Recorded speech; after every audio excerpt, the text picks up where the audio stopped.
Imagine a time when every earthquake shook people with fear, every flash of lightning was seen as a warning from the gods, and every natural event was wrapped in stories of divine anger. Now imagine a few bold minds standing up and asking, could there be any other explanation? Well, in ancient Greece, thinkers like Thales and Anaximander did exactly that. Thales saw earthquakes as natural movements of earth, while Anaximander explained lightning as a person in the clouds, not a message from the heavens. This brave shift from belief in gods to observation and logical reasoning sparked the beginning of scientific thinking and changed how humans understood nature forever. The pre-Socrates search for the causes of the universe. Plato and Aristotle improved careful thinking and observation. Later, the Library of Alexandria helped spread knowledge, influencing great thinkers such as Archimedes.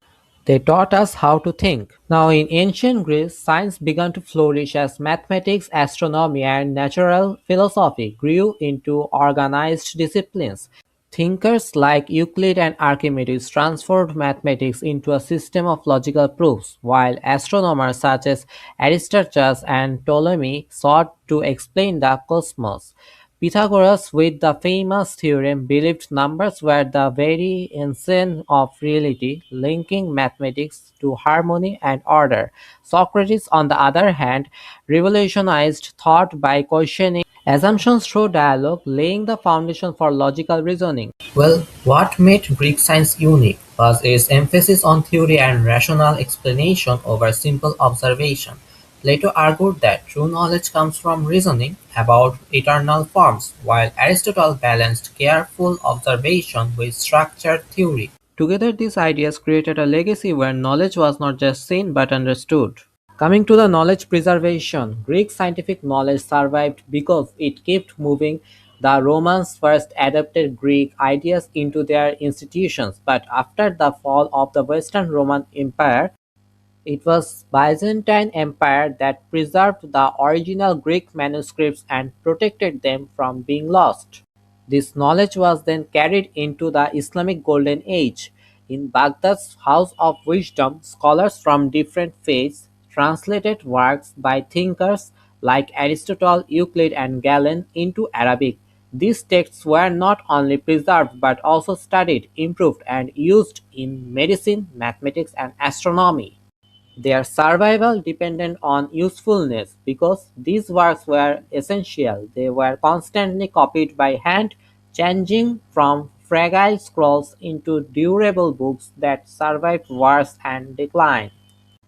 Eventually, this preserved knowledge returned to Europe, helping spark the Renaissance and shaping early universities.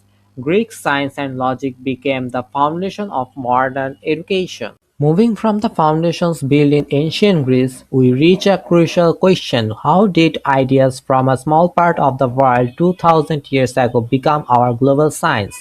The answer is their powerful toolkit of logic and reason. During the medieval and Renaissance period, scholars rediscovered Greek texts.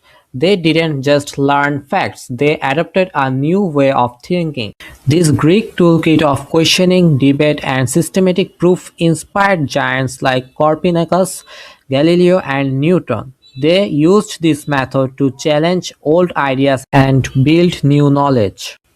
But this reasoning-based thinking didn't stay in Europe. Through trade, exploration, and books, it spread across the world.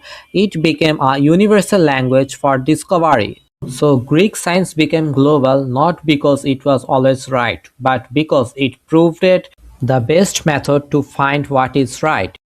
Let's talk about critical evaluation. Well, ancient Greece had major achievements based on logic, math, and philosophy.